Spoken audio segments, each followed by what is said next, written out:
大家好，我是汤先生，广东潮汕人。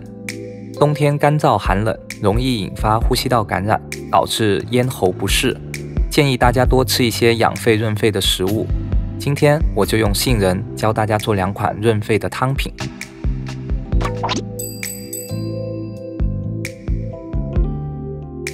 第一款，我们做百合杏仁猪腱汤。杏仁有南北之分，今天我们用南杏仁，它有宣肺润燥的功效。温水浸泡半小时，胀发后更容易出味。同时将干的百合和玉竹也用温水泡好。猪肉我们采用的是猪腱肉，它带筋带肉，脂肪含量较少，口感细腻。将猪腱肉切成等大的小块，然后焯水。冷水入锅煮沸，去除杂质和油沫，捞出来过冷水。取一个砂锅，加入1200毫升的纯净水，依次放入猪腱、泡发好的百合、玉竹、杏仁，再加入1颗蜜枣，中和杏仁的苦涩味，炖煮2个小时左右。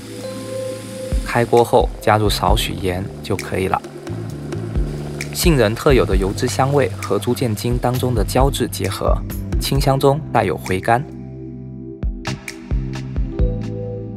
再做1款杏仁奶茶，锅内倒入纯净水，加入2包茶包和5克杏仁粒。一般我喜欢用红茶来做，茶味比较柔和。开火加热8分钟，熄火，捞出茶包，将杏仁、茶汤一起放入料理机中进行破壁。破壁的方式会使杏仁和茶的风味进一步融合，口感也会更加顺滑。破壁完成后，再用滤网过滤回锅中。接着开小火，倒入鲜奶，再放1包茶包进行炖煮，这样会使奶茶的茶味更浓，色泽也会更好看。根据个人的口味加入适量的白糖，慢慢搅拌均匀至微沸后关火。